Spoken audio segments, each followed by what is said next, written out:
దుష్యంతుడు, సురదుడు, గయుడు, గాది, పురూరవుల్ని ఓడించి రావణుడు అనరణ్యుడు పాలిస్తున్న అయోధ్య నగరానికి వెళ్లి తనతో యుద్ధం చెయ్యమని లేదా ఓడిపోయినట్టు ఒప్పుకోమని రావణుడు అనరణ్యుణ్ణి సవాలు చేశాడు. వరగర్వంతో రావణుడు దండయాత్ర చేస్తున్నాడని తెలుసుకున్న అనరణ్యుడు రావణుడు రావడానికి ముందే సైన్యాన్ని సిద్ధం చేసుకోవడంతో అనరణ్యుడు రావణుడిపై యుద్ధానికి దిగాడు. రావణుడితో జరిగిన హోరాహోరీ యుద్ధంలో ఒక్కసారిగా అనరణ్యుడు రావణుడిపై 800 బాణాల్ని వేశాడు, కానీ అందులో ఒక్కటి కూడా రావణుణ్ణి గాయపరచలేదు.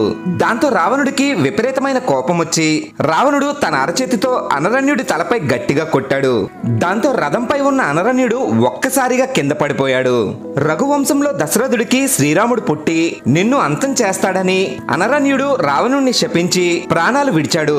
అనరణ్యుడు అన్న ఆ మాటకి ఒక్కసారిగా ఆకాశం నుండి పూలవర్షం కురిసింది. ఛానల్ ని సబ్స్క్రైబ్ చేసి జై శ్రీరామ్ అని గట్టిగా చెప్పండి.